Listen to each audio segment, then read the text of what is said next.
Hi and welcome to the first further maths help video. This is going to be for the assignment where half of it is on the FP1 chapter, sketching graphs, and the other half is on networks. For this video I'm just going to concentrate on sketching the graphs because this is the trickier of the two. Just to remind you that we're not going to be taking the FP1 exam until the summer, so there's no great rush with this. Okay, so the idea of this chapter is we have to learn how to sketch graphs. Graphs in particular of rational functions. Now what we mean by rational, Greek word for fraction was ratio, okay? So rational functions mean basically fractional functions, okay? And here we have y, the graph of y is equal to, and here we have a fraction, a rational function. X divided by x plus 2 multiplied by x minus 3. Okay. Now this isn't, we could plot this if we had a bit of a death wish, which would take a long while. And what we're going to do is we're going to do it in a step-by-step guide. Now you can apply this to every kind of rational graph, and if you get in the habit of doing this, it makes your life a lot easier. And for those of you who are doing core 3, this is going to help you as well when you come to sketching. Okay, so the first step, we'll start now. First step we'll say is, as usual, what you would have done for quadratics and cubics. Step 1, we're going to find x and y intercepts. Okay. Step 1, find the x and y intercepts. Okay. Now we start off with the y-intercept. Y-intercept is where it crosses the y-axis, so this is when x is equal to 0. Okay, so to get the y-intercept, we're just going to substitute x is 0 into the equation to find out what y is. Okay, and this one's quite nice because that means that y is equal to 0 divided by, well, 0 plus 2 is 2. 0 minus 3 is minus 3, so we end up with 2 times minus 3, which is equal to 0 over minus 6. Okay, this shouldn't trouble us. We can't divide by 0, that's what we'll come into later, but 0 divided by 6 is just going to be 0. Okay, so we have the y coordinate, you can see that the y coordinate is 0, so it crosses the x-axis and the y-axis at 0, 0. Okay, so I'm going to make a note of that point now. Right. This is quite nice because it tells us what the x-intercepts as well. Quite easy to work out now. The x-intercepts, conversely, is when y is equal to 0. Okay, so this means that from our equation up there, y is going to be 0. So we end up with 0 is equal to x divided by x plus 2 multiplied by x minus 3. Now this example is quite nice in that the x, we only have an x in the numerator of the function. Or if there wasn't an x, if there's more to x, we'd have a little equation to solve. Here we can see from this equation, the denominator can't be 0. So a number divided by another number which isn't 0 has to be 0. It's obvious that x is 0. Okay. And actually, we don't get any new information from here because we're saying that the only place where it crosses any of the axes is 0, 0. Okay. And what I'm going to do is I'm going to start my sketch. I'm going to say, okay, all I know is that it's going to cross there. So there's my y-axis. There's my x-axis. All I know is it's going to cross there. This is the first step. Okay. Now, second step. Now, rational functions are a little bit more fiddly in that we can't divide by 0. It's this big problem, not being able to divide by 0. So this denominator cannot be 0. Okay. So what we're going to try and find out are the places on the graph where it cannot be. And these places we draw with a dotted line, and we call this an asymptote. Okay, so let me just extend the page.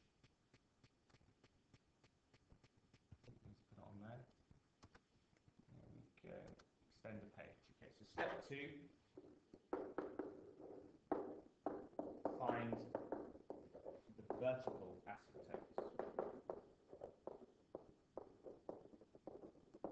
Not sure if I spelled that correctly. Sure the spelling police will get me at some point. Okay, find the vertical. So this is when we set denominator equal to 0. Okay. Now from the graph, from the equation of the graph, which is here, the denominator is x plus 2 and x minus 3. Okay, so this cannot be 0, this cannot be 0, okay? But it is 0 when, okay, it is 0, okay, we get there in the end. This is 0 when x is minus 2 and x is 3. And these are our vertical asymptotes. Okay? These are the places where x cannot be, because if we substitute x into this equation, we get an error because if we did it on the calculator, because we can't divide by 0. Okay? So to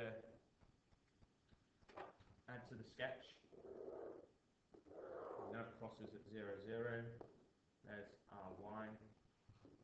There's our x. And the asymptote x minus 2. As long as it's roughly right. Using another colour. You didn't have to. I just do it to make it look pretty. I'm going to put a little minus 2 there just to remind me where it is.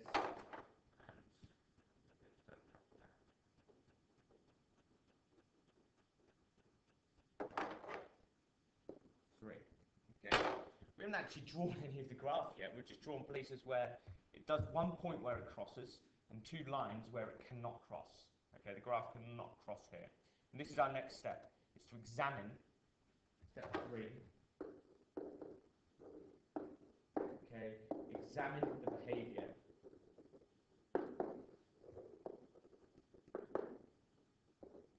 close to asymptotes. We need to work out what the graph does when it's near these asymptotes, okay? Now we'll start with x, this asymptote here, okay?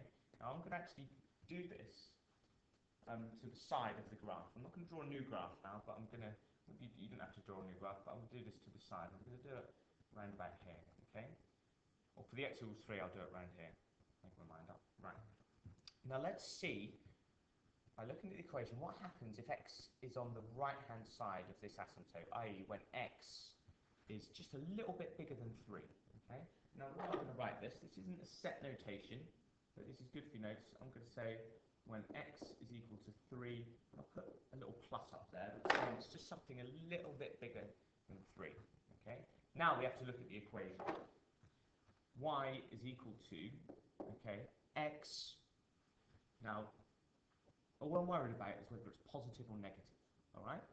So y is equal to x. Now, if it's 3, just a bit bigger than 3, it's going to be positive. Divided by, now the equation was, the denominator is x plus 2 and x minus 3. Now, if it's slightly bigger than 3, x plus 2, it's something slightly bigger than 3 plus 2, that's going to be positive. Put brackets there. Something slightly bigger than 3, take away 3, that's going to be positive. It's going to be small, but it's going to be positive. Okay? So, we end up with a positive number divided by a positive number multiplied by a positive number. Y is going to be positive. Okay? So that tells us if y, when x is slightly bigger than 3, y is positive. So when x is slightly bigger than 3, the graph is going to be up here, okay? So we've got a little bit more of the sketch now, and that's all I'm going to draw, something like that. Because I don't know what happens after that, but I know that when 3 is slightly bigger than, x is slightly bigger than 3, it's going to not touch this asymptote, but it's going to approach it from up to positive, in the positive sense, okay? Now let's find out when 3 is slightly less than. x is slightly less than 3. Okay, so let's do this down here, where x is 3 minus, so slightly less than, y is equal to, well, the numerator is still positive, x plus 2 is still positive, because something less than 3 add 2 is still going to be positive. Now this is where it changes. Something less than 3, take away 3, is going to be slightly negative. So this is going to be negative. And the overall effect is that a positive number divided by positive multiplied by negative, well, the denominator is going to be negative. So positive divided by negative, this means it's negative. Okay? This has the effect that when x is slightly less than 3, it's going to be 3 there. Okay? Right, so that's the x is 3 asymptote done. We also have to do the x is minus 2 asymptote. Let's do it over here. So when x is 2, let's go through the same thing. Let's start from minus 2, careful, slightly less than. So this is to the left-hand side. What is it doing on the left-hand side, this area here? Okay, so let's just do exactly what we did before. Y is going to be, well, the numerator is going to be negative this time, so it's minus, divided by, right, something slightly smaller than minus 2, add 2 is still going to be negative. So this is negative. That's very clearly, you can see it. Something slightly less than 2, take away another 3, this is going to be negative as well. Okay? So what have we got? We've got a negative divided by, negative times negative is positive, negative divided by positive is negative. Okay? So, a bit of work to do there, but it means that when it's slightly less than 2, it's going to look something back here. And so it's going to be negative, so it's going to come from the bottom. Okay. Right. Now let's see when x is slightly bigger. Minus 2 plus. Okay. So that's going to be on the right-hand side, this bit here. Okay? So y, let me have a bit more space this time, is going to be equal to, was the negative number at the top. Something slightly bigger than minus 2, add 2, that's going to be positive. Okay? That should change. And something negative, take away 3, is still going to be negative, so that's negative. And what we end up with here is negative divided by positive times negative is negative. Now negative divided by negative is positive. Okay, so you have to be really careful here. So this means it's going to go something like that. Right, we've examined the behaviour. We're nearly there. What we need to do now is we need to examine the final step really to sketching this graph. Step 4 is to examine behaviour as x tends towards plus or minus infinity. What we've got so far, we've found out what happens at these vertical asymptotes. What happens when x gets really, really big, and what happens when x gets really, really small. And then we can complete the sketch. Okay? Now, we're going to look at the equation, and we're going to be a bit sneaky about this. So y is equal to x over x plus 2 multiplied by x minus 3.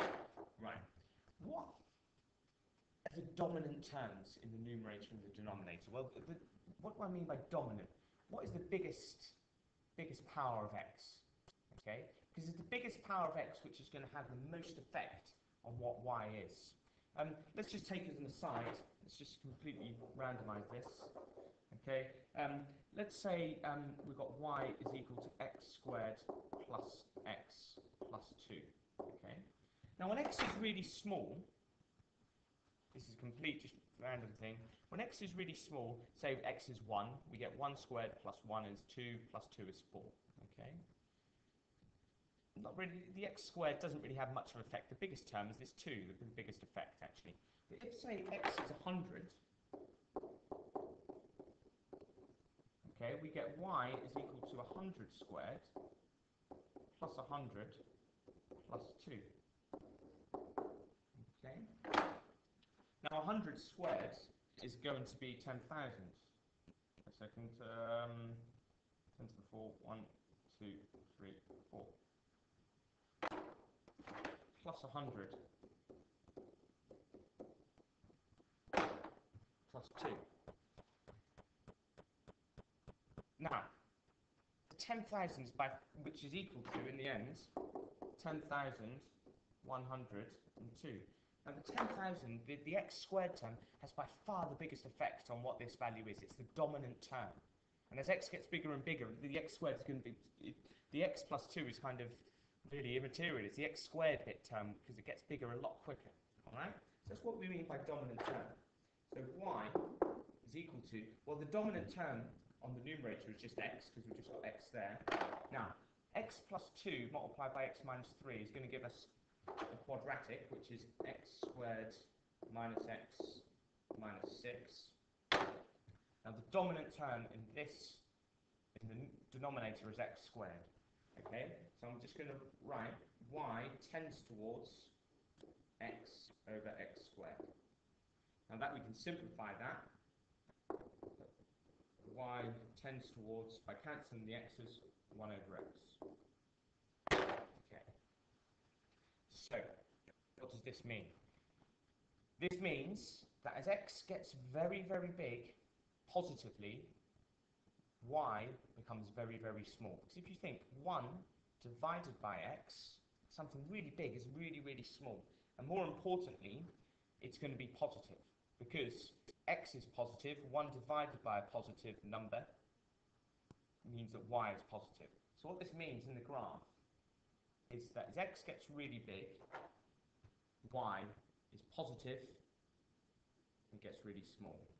Okay, so it's going to look something like that. Here we've got, as x getting really big, y remains positive, but it gets really small. Okay. From here, as x gets really big in the negative direction, okay, y gets really small, because 1 divided by minus a million is still something tiny, but it's still negative because we're divided by a negative number. So it gets small, but it's still negative. Okay? So what that means is it's going to go like that. Right. We are done. Okay?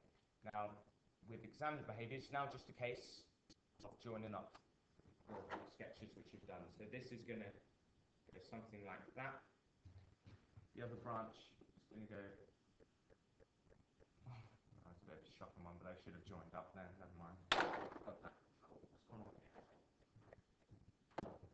Yep, never runs smoothly. Something like that. And what happens in the middle here? This line has got to join up to this line.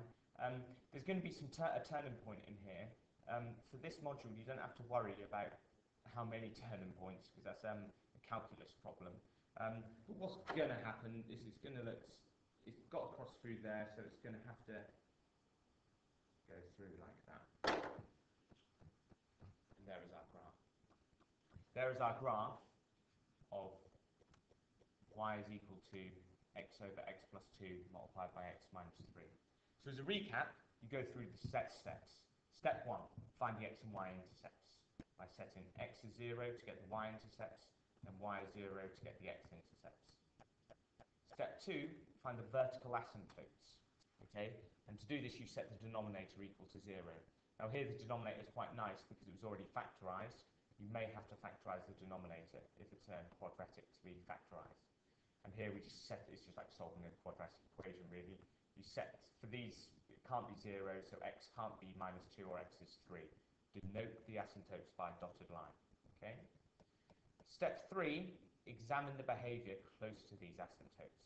And to do that, you set x to something slightly bigger than the asymptote, find out if it's positive or negative. Set x to something less than the asymptote, find out if it's positive or negative. Add the bits to the graph. Do the same with all the asymptotes. Finally, step 4, examine the behaviour as x goes to plus or minus infinity. And to do this, you look at the dominant term on the numerator and the denominator. You then may do a bit of simplification and see what happens, and decide whether it's positive or negative, and whether it gets really whether it gets really small. Okay. Okay, if there's any questions, please come and ask me about this. This is a bit fiddly, but the key is once you figure out how to do one of them, the set technique, it's quite easy to do the others. Okay, thank you.